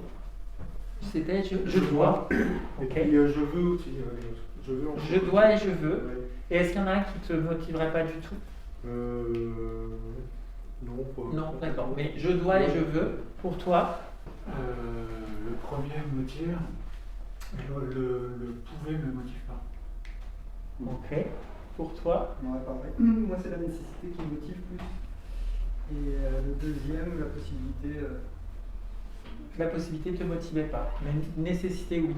Et pour toi? Je dois et je veux. Je dois et je veux, Pas de... J'ai envie. j'ai envie. Et si on dit tu dois, ça va te motiver ou pas? Vous voyez, donc c'est intéressant, hein? Il y en a pour qui la nécessité, c'est une motivation dans leur stratégie. Et puis pour une autre personne, si on lui dit tu dois, elle va dire ah non, mais moi, si tu me dis pas que j'ai envie, même pas que je le fais, quoi. Vous voyez? J'ai envie aussi. C'est j'ai envie qui Et je motive. veux, pas du tout. Ok. Non, je dois. Je dois. Et je veux, non, ça me dit rien non plus. Et toi? Je dois et je peux. Bon. Alors, je peux, ça ne fait chez personne. Là. Et pour toi? Moi, c'est j'ai envie d'eux et il faut pas, ça me motive pas. Ok. Ça te motive pas le il faut? C'est le il faut, ça me motive pas. Ça te motive pas. Alors regardez, c'est intéressant parce qu'en termes de modélisation et de stratégie, ça va dépendre par rapport à votre sensibilité. Les moments dans un projet où vous allez être plus efficace et les moments où vous allez être moins efficace. Parce qu'en fait, dans un projet, généralement, jusqu'à l'aboutissement du projet, on va passer par toutes les étapes. Je vous donne un exemple. Toi qui viens de chez Tania Reactive, partenaire, c'est un partenaire, avec Brigitte c'est pareil. Qu'est-ce qui fait que je fais un partenariat avec une école? Mon premier opérateur, c'est pas l'opérateur de nécessité, j'ai pas besoin d'un partenariat pour continuer à en vivre. C'est pas la possibilité, parce que j'en suis pas encore à réfléchir si ça va être possible ou pas par rapport à nos programmes pédagogiques. C'est pas une volonté de ma part, c'est l'envie. Parce que du coup, est-ce que j'ai envie de travailler avec cette personne? Bon bah c'est chouette, avec Tania, on s'apprécie beaucoup. C'est quelqu'un humainement que elle a beaucoup de qualités, c'est quelqu'un avec qui j'ai beaucoup d'affection. J'apprécie Tania, moi en plus je vais avoir un tri personne, donc voilà, c'est important pour moi de savoir avec qui j'ai envie de travailler. Je vais dire ah oui, j'ai envie, d'accord? Qu'est-ce que je vais devoir faire ensuite? Par quel opérateur modal, une fois que j'ai eu envie, je vais devoir passer? Ou je vais passer, pardon. Parce que sinon je vous induis, et en plus c'est pas forcément la bonne réponse. La nécessité, je dirais. Ou la Pas tout de possibilité, suite. La possibilité. Non, je dois en parler. Non, ça sera pas tout de suite, parce que je vais pas dire j'ai envie de travailler avec Tania, donc je dois. Non. Il faut. La possibilité. Je vais regarder d'abord si c'est possible. J'ai envie, mais est-ce que concrètement on a les mêmes programmes pédagogiques? Parce que si par exemple dans son Basétech ou son Prat, ils n'ont pas vu du tout le métamodèle, clairement quand on va faire les passerelles, les gens ils vont arriver en maître Prat, on va revisiter le métamodèle comme je suis en train de le faire là, les gens ils vont rien comprendre. Parce que je ne l'explique pas de la même manière que je l'explique dans un tech ou un Prat. Vous voyez? Donc ça veut dire que déjà ils ont eu des notions, c'est des détails comme ça, mais est-ce que c'est compatible? Donc est-ce que c'est possible? Donc d'abord j'ai envie, ensuite je réfléchis si c'est possible. Qu'est-ce qui arrive après? Je dois. Ben non, pas tout de suite. Je veux. Est-ce que je veux? Ah oui. Donc j'ai envie, c'est possible, allez, on s'y met, mettons-nous d'accord, je veux travailler avec Tania. Et ensuite, Tania m'appelle, il me dit Jordi, j'ai besoin que dans mon maître Prat, tu viennes animer la modélisation. Quand je vais chez Tania, je dois faire du bon boulot. Si je reste bloqué dans mon opérateur modal, par exemple de j'ai envie, et que j'arrive chez Tania et je sais pas si un jour j'ai déjà animé par exemple une semaine avant et je suis fatigué, peut-être que j'aurais pas envie en fait. Je vais dire mais le je dois à ce moment-là, oui, c'est ce driver-là qui fait que je vais pouvoir quand même faire du bon job dans un partenariat comme ça, parce que du coup, j'avais envie, c'était possible, j'ai voulu le faire, maintenant il faut que j'assure. Donc je vais réviser mes cours, je vais dire ok, qu'est-ce qu'ils ont fait, il faut que ce soit bien, tel jour je fais quoi, on se met d'accord, qu'est-ce qu'on doit faire, voyez. Donc ça implique que je vous donne cet exemple pour vous dire que regardez dans un exemple comme ça, mine de rien, la personne elle passe par les 4 opérateurs modaux. Quelqu'un qui reste trop bloqué dans son processus de motivation que sur un seul opérateur modal, et c'est pour ça que la PNL dit plus on a de choix, mieux cela vaut. Si on reste trop bloqué sur un opérateur modal, du coup ça peut tuer la motivation. Et du coup, ça peut être par exemple des gens qui fonctionnent avec du j'ai envie de, le jour où il faut et qu'ils doivent, peut-être qu'à ce moment-là, ils ne finissent pas leur projet. Voyez. Peut-être que les personnes qui fonctionnent trop avec du je dois, ce qui est le cas de ce que j'entends pour la majorité d'entre vous, attention, vous allez vous mettre trop de pression. Le je dois, ce serait, moi je vous conseille à vous dire je dois quand vous allez rapprocher de la certification. Puisque vous allez vous rapprocher de la certification, donc vous allez vous dire, là je vais être certifié, donc je dois maîtriser. Mais pour l'instant, si à peine vous rentrez dans l'apprentissage et vous vous dites tout de suite d'entrée de jeu, je dois maîtriser le métamodèle, alors que vous êtes que dans l'apprentissage et la découverte de votre apprentissage avec des marches à monter, waouh, la pression! Et donc du coup, pour les états internes, c'est pas forcément bon.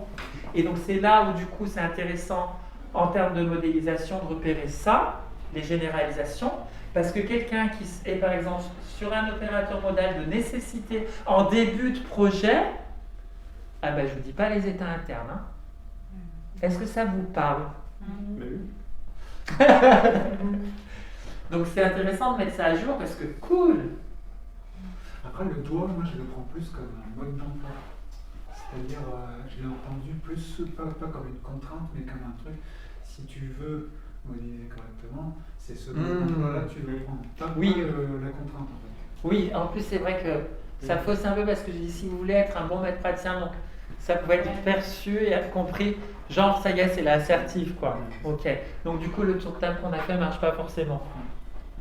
Mais ce qui est intéressant, c'est qu'au départ, quand vous, par exemple, vous inscrivez, ça naît d'une envie. Hein. J'ai envie de devenir coach ou j'ai envie de me former à la PNL. Voilà. Et ensuite, c'est de voir qu'est-ce qui est possible. Est-ce que ça colle avec mes plannings? Est-ce que j'ai les moyens financièrement? Est-ce que, vous voyez? Et après, c'est début d'apprentissage. C'est normalement ici, là, sur cette phase-là, on devrait être plutôt sur un opérateur modal de volonté. Je veux. Waouh, ça me motive. Je veux. Et après, c'est vraiment là, je dois le faire. Je dois réviser jusqu'à ce que j'y arrive. Si vous voulez vraiment avoir les petites stratégies d'excellence comme ça, et après quand vous allez accompagner, écoutez la personne parler dans ses opérateurs modaux et de voir à quelle étape de son projet elle en est, et est-ce que ça semble être une logique qui tient, ou est-ce que c'est pas qu'il y a un moment donné quelque chose qui, dans son système, est peut-être pas complètement aligné de manière très logique dans sa suite d'opérateurs modaux. Juste de changer la phrase. Des fois avec un client lui disant, tu sais, de te dire que tu dois pour l'instant, dis-toi peut-être que juste que tu veux pour l'instant. Ok. Je dois rencontrer quelqu'un. Non, tu veux rencontrer quelqu'un. Parce que sinon je te dis pas.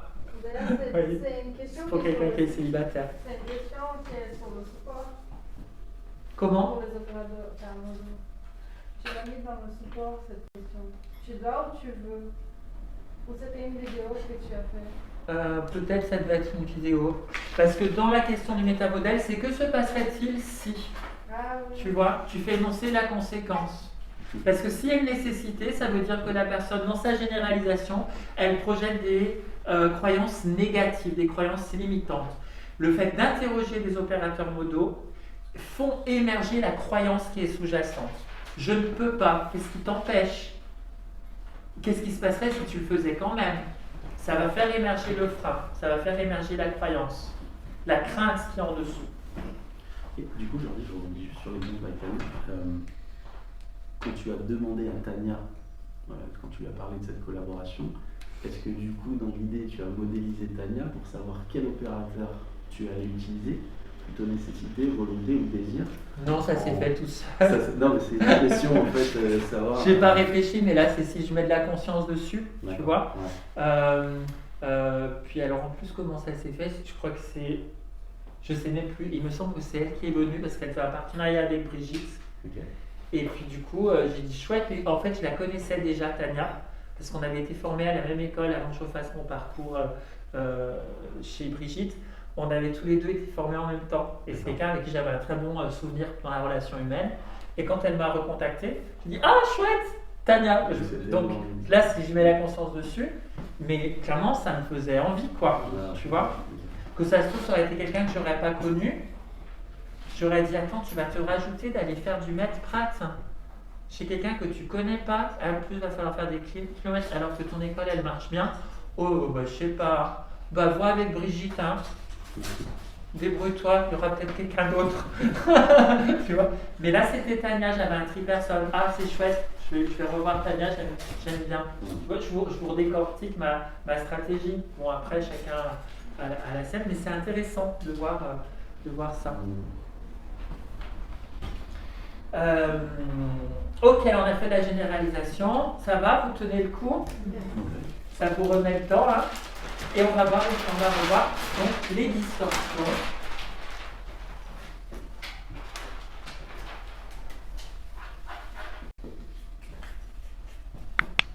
Donc dans les distorsions, cette fois-ci, je transforme la réalité. Alors, juste pour rappel, une omission, on a vu, les généralisations, elles sont importantes parce que dans l'apprentissage, ça nous permet de tenir des conclusions et de pouvoir faire des ponts vers le futur, de pouvoir généraliser pour avoir une conduite à tenir.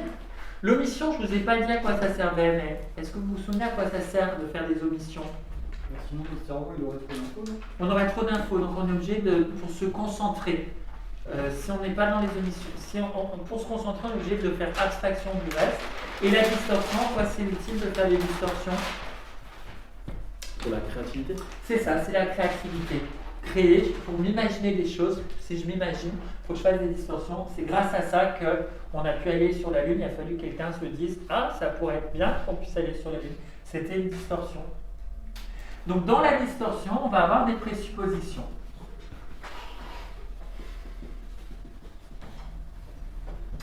Donc dans les présuppositions, une présupposition, c'est vraiment une croyance. C'est je présuppose que soit... Alors, il y a souvent l'allocution de temps dans la présupposition. Parce que dès que vous avez une personne qui vous parle avec des adverbes de temps, avant, après, il y a forcément des présuppositions. Si je vous dis demain il y aura nanana, je vous parle du futur, je présuppose que c'est comme ça que ça va se passer dans le futur. J'imagine que ça va se passer. Mais je peux aussi me faire des idées à imaginer qu'il s'est passé des choses dans mon passé. C'est pas que dans le futur. Une présupposition extrêmement négative que j'ai eu malheureusement connu des gens qui ont eu ça dans des coachs ou j'en sais rien, pas forcément des coachs, mais enfin si, mais du coup je disais mais c'est cauchemardesque, il faut pas que cette personne elle exerce. J'ai un ami un jour qui vient, c'était pas un coach je crois, c'était peut-être un voyant, je sais plus. Donc la voyance, hein, c'est vraiment de la présupposition, hein, qui lui dit tu as été violé quand tu étais enfant mais tu t'en rappelles pas. Et donc il est venu cet ami, Sébastien qui en parle parce que c'est un ami commun. Et il nous dit, et il s'est fait tout un truc, et il bloquait, mais il grave, hein, il disait, je m'en rappelle pas, mais oui, j'ai dû avoir des attouchements, etc. Ça s'appelle des virus de pensée en PNL.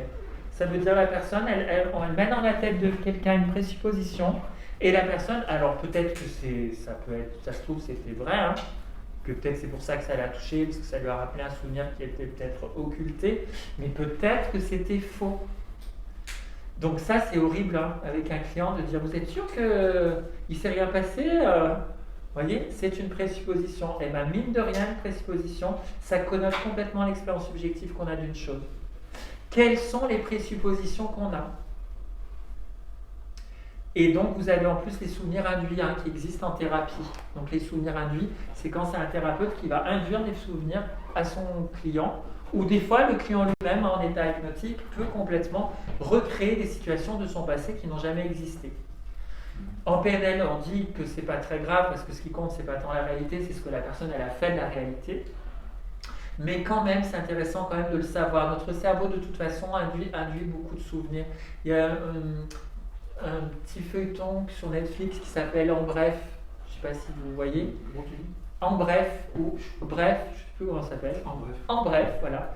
Qui parle du cerveau, il y a un truc sur les souvenirs, c'est très intéressant. Et ils expliquent qu'il y avait une gamine qui avait vu les attentats, qui était à l'école au moment du 11 septembre. Et elle disait, je me rappelle très très bien, j'étais en classe, et dehors, je voyais la fumée passer des tours, etc. Et en fait, quand ils ont fait la reconstitution réelle, déjà dans sa classe, la fenêtre donnait sur un mur. Ça ne donnait pas dehors. En plus, les tours étaient là et l'école était là et le vent soufflait dans cette direction. Donc elle n'a pas pu voir la fumée devant la fenêtre. Et puis je ne sais plus quoi d'autre. Mais en tout cas, la personne lui a dit non, mais ce n'est pas possible. Ah ouais, mais c'est incroyable. Et dans sa tête, en parlant du 11 septembre, elle avait reconstruit le souvenir et elle était persuadée que dans son enfance, elle avait vécu ça. Elle en faisait un vrai souvenir. Ça s'appelle un souvenir construit. Donc des fois, quand les gens vous racontent des souvenirs, des fois, est-ce que c'est vraiment vrai? Je ne sais pas. Mais là où c'est pas très grave, parce que de toute façon, on fait un travail de réparation. Donc tant que c'est en cabinet, que c'est un travail de réparation, ça va bien. Là où c'est plus problématique, c'est aux États-Unis, il y a eu beaucoup de gens qui se sont retrouvés en prison avec des souvenirs induits. Des mecs qui se sont retrouvés en prison parce que soi-disant qu'ils avaient fait des attouchements ou des viols. Sauf qu'en fait, comment ils se sont rendus compte que du coup c'était les thérapies qui amenaient chez les gens à avoir des souvenirs induits? Ils ont fait je sais plus quoi, des enquêtes avec des prélèvements ADN, etc. Et il y a eu plein de gens qui se sont retrouvés innocentés, qui avaient été en tôle parce qu'ils avaient des gens qui avaient eu des souvenirs comme ça de viol ou de trucs comme ça en thérapie, et où le thérapeute leur avait dit mais allez au bout de la démarche, il faut porter plainte, il faut porter plainte. Puis on avait plein de gens comme ça qui se retrouvaient en tôle alors qu'ils n'avaient rien fait.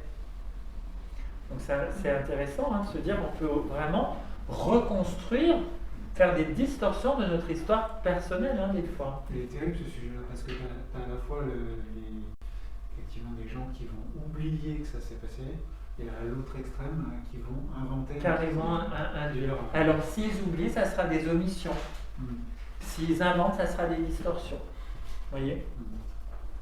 Et on en fait tous parce que notre cerveau est créatif. Donc voilà. Mais ce que je veux vous dire, c'est que ce qui est intéressant, c'est qu'on ne fait pas que des présuppositions sur l'avenir. Quand on est dans l'imaginaire, c'est pas que sur le futur. Ça peut être sur le passé, ça peut être sur le présent aussi. En tout cas, c'est une vérité qu'on a en tête. Et les présuppositions dans une phrase, c'est tellement évident qu'elles ne s'entendent pas trop. Surtout si soi-même on a les mêmes. Mais déjà, si par exemple je vous dis après, voilà, j'utilise une locution de temps. Quand on aura ou après, ça présuppose qu'il y a un avant, qu'il se passera quelque chose avant. Voyez? Après avoir fait vos cours PNL, vous ferez un entretien avec quelqu'un à l'extérieur, présupposition, vous allez faire des cours PNL. Mais dans la phrase, quand la personne vous le dit, vous ne pensez pas à relever, à vous dire mais qu'est-ce qui te fait dire que tu vas faire des cours PNL? Vous voyez ce que je veux dire? Quand vous serez en coach, vous verrez, on verra ça. Mais comment tu sais que je vais aller jusqu'au coach dans mon parcours PNL? Peut-être que je vais l'arrêter avant. Vous voyez? On ne pense pas à interroger une présupposition. Les vendeurs utilisent beaucoup la présupposition, parce que c'est très hypnotique, du coup ça induit quelque chose. Mais donc c'est intéressant, une présupposition, voilà, c'est une vérité implicite, c'est implicite, on achète ça. On présuppose. Et donc dans les sous-catégories de présupposition, qu'est-ce qu'on va avoir? Qui vont être spécifiquement sur les intentions d'une personne. Facile. La lecture de pensée, tout à fait. Donc là, la lecture de pensée, cette fois-ci, c'est spécifiquement en lien avec les intentions d'une personne. Je me mets à penser je projette à l'autre, je lui projette des intentions. C'est une lecture de pensée. Ce sont des lectures de pensée. Mais ce sont des formes de présupposition aussi. C'est pour ça que la question reste la même, comment tu le sais? Et encore une fois, comme ce sont des vérités implicites, quand on pose la question, des fois on obtient une information et on se dit ah ben non, c'était pas une présupposition, ou c'est une présupposition qui marche très très bien, qui peut se vérifier sur le territoire. Donc c'est pas une présupposition, c'était plutôt on m'informait de quelque chose. Mais est-ce que des fois on m'informe ou est-ce que c'est la personne qui le vit de cette manière ou qui le présuppose? Et c'est pour ça que du coup la PNL, les présupposés de la PNL, ce sont des présupposés. On présuppose qu'une personne a une fonction positive. On présuppose qu'elle fait les meilleurs choix. On présuppose que la carte n'est pas le territoire. Si, des fois la carte c'est le territoire. Des fois la personne, non, elle ne fait pas les meilleurs choix qui lui sont possibles. Des fois non, il n'y a pas vraiment une fonction positive dans ce qu'elle fait. Ce sont des présuppositions. Mais ce n'est pas forcément vrai. Ensuite, donc, on a les équivalences.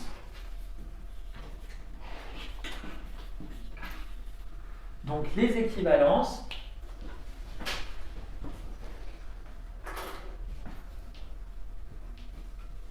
vont venir nous prouver quelque chose.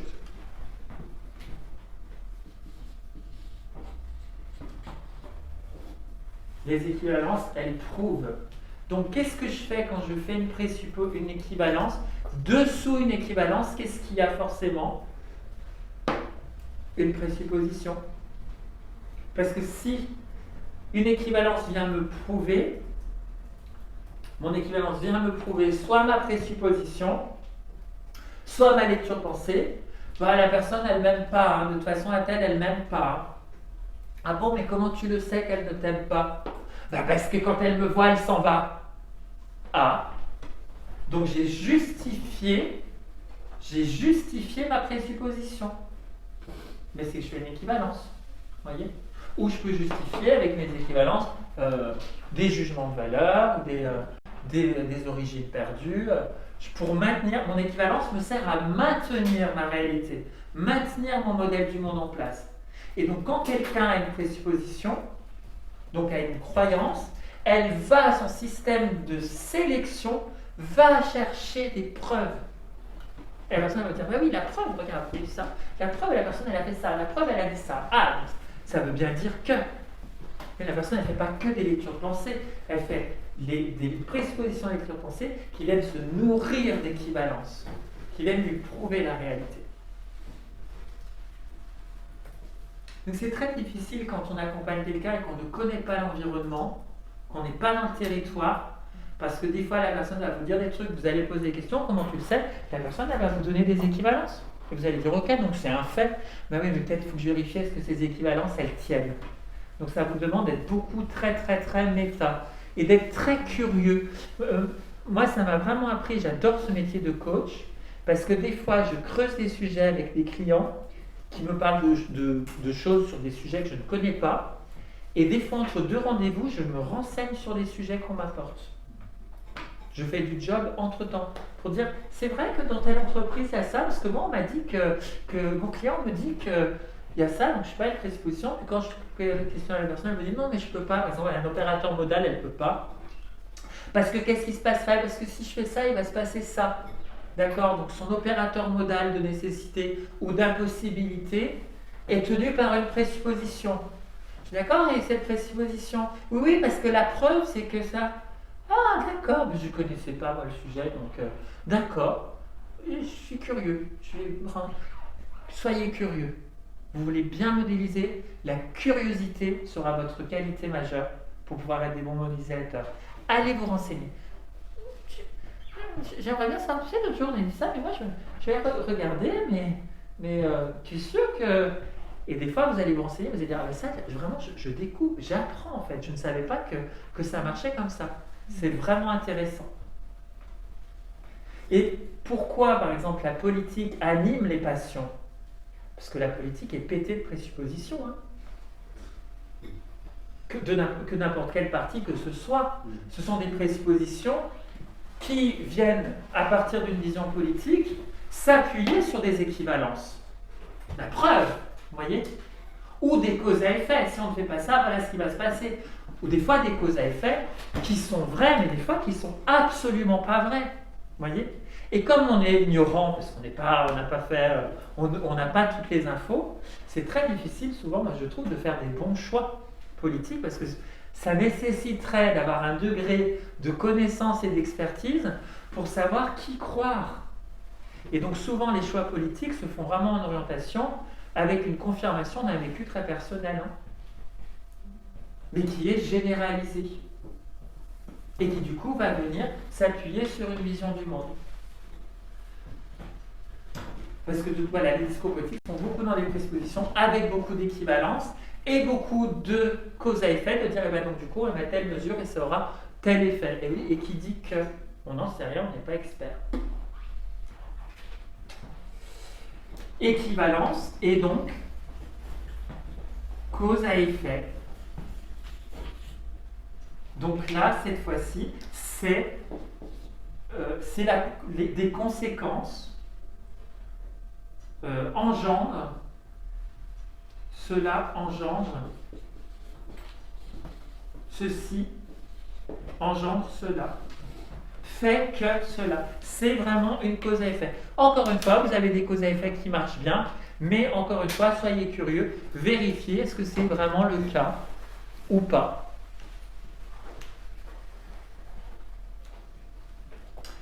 Quand vous allez modéliser, vous, dans votre posture de modélisateur, vous avez intérêt d'avoir des causes à effet dans votre modélisation.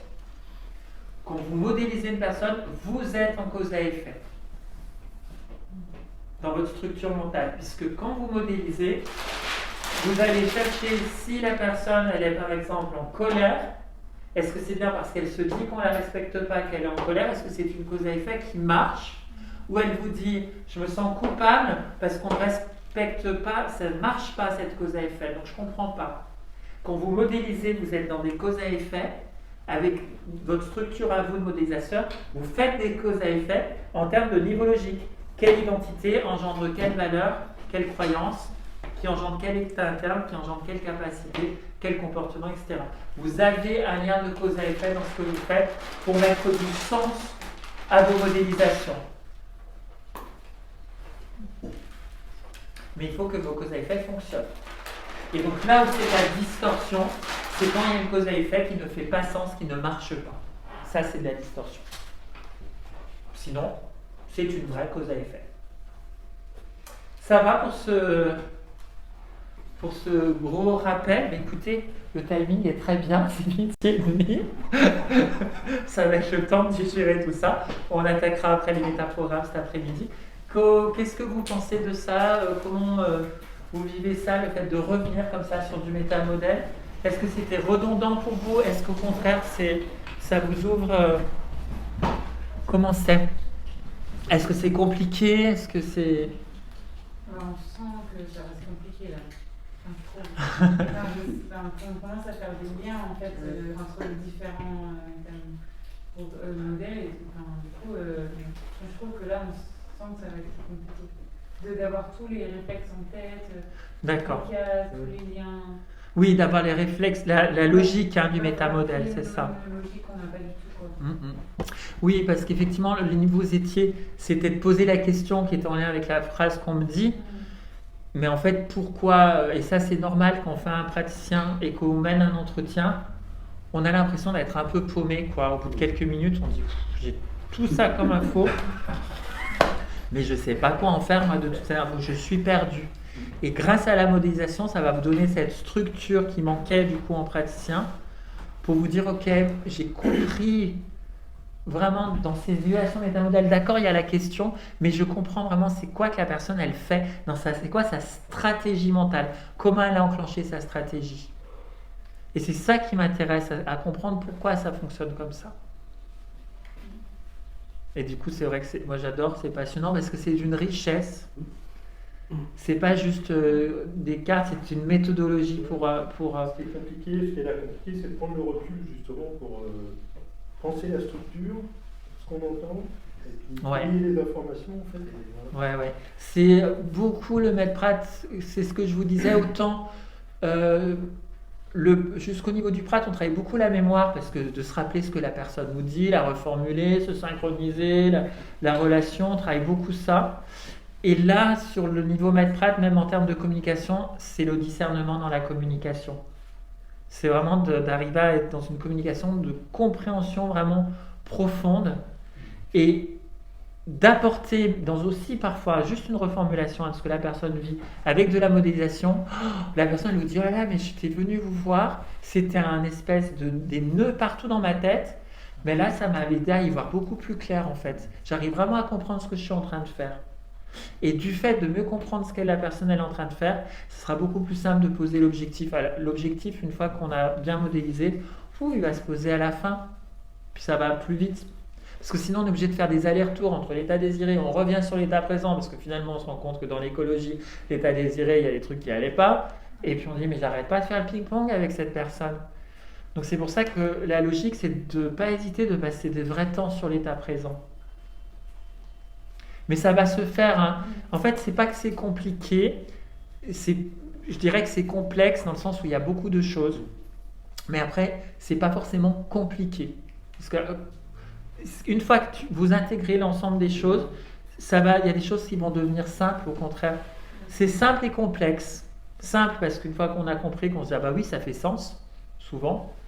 Moi, c'est ce que je vois en supervision. Souvent, les personnes me font part de leur modélisation, ils disent je comprends rien, la personne me dit ça, etc. Puis on met de la structure, et après la personne me regarde et me dit ça a l'air tellement facile quand tu le fais.